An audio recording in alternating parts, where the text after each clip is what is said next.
వాళ్ళు. ఈరోజు మేము ఏంటంటే టీబీ మీద అవగాహన కల్పించడానికి మీ దగ్గరికి వచ్చాం.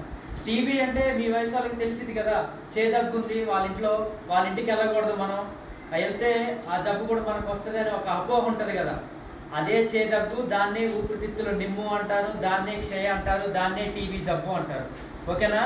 టీబీ జబ్బుకు ఉండవలసిన లక్షణాలు ఏంటంటే, ఎవరికైతే 2 వారాలకు మించి దగ్గు ఉంటుందో, 2 వారాలకు మించి దగ్గు ఉంటుంది, 2 వారాలకు మించి జ్వరం ఉంటుంది, దగ్గినప్పుడు తెమడలో రక్తం పడుతుంది, తర్వాత ఏ పని చేసినా కానీ మనకు బాగా అలసట, నీరసం వస్తుంది.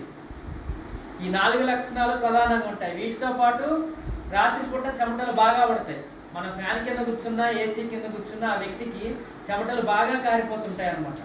వీటితో పాటు బీపీ కానీ, షుగర్ కానీ, ఏమైనా ఆరోగ్య సమస్యలు ఉన్నా కానీ వాళ్ళకి టీబీ జబ్బు వచ్చే అవకాశం ఎక్కువగా ఉంటుంది.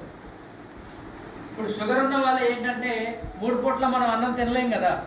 3 పూట్ల అన్నం తింటే షుగర్ పెరుగుతుంది కదా. అలా షుగర్ పెరగటం వల్ల ఏమవుతుందంటే బాడీలో ఇమ్యూనిటీ పవర్ అనేది డెవలప్మెంట్ కాదు. దానివల్ల టీబీ జబ్బు వచ్చే అవకాశం ఎక్కువగా ఉంటుంది. ఓకేనా? తర్వాత మందు తాగే వాళ్ళకి, చుట్ట తాగే వాళ్ళకి, వీళ్ళకి కూడా టీబీ జబ్బు వచ్చే అవకాశాలు ఎక్కువగా ఉంటాయి.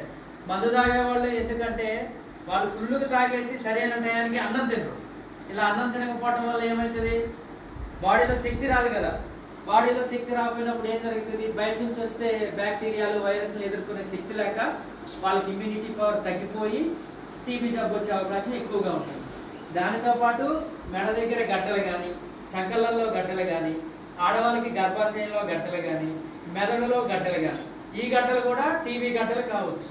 మనం పరీక్ష చేసుకుంటే అది టీబీ గడ్డల, కొవ్వు గడ్డల, క్యాన్సర్ గడ్డలు అనేది పరీక్ష చేసుకుంటేనే కదా తెలిసేది.